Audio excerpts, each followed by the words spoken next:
Welcome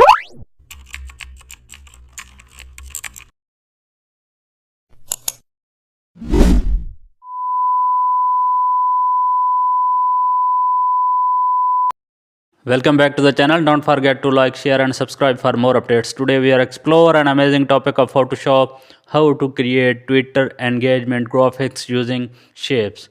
Use minimalistic rectangles for base framework. Add circles behind text to make key message pop. Use line shapes to create simple dividers. Apply shapes fusion for modern layout effects. Insert images inside shapes mask for clean cropping.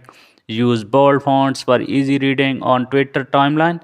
Create, retweet, or like icons using custom shapes.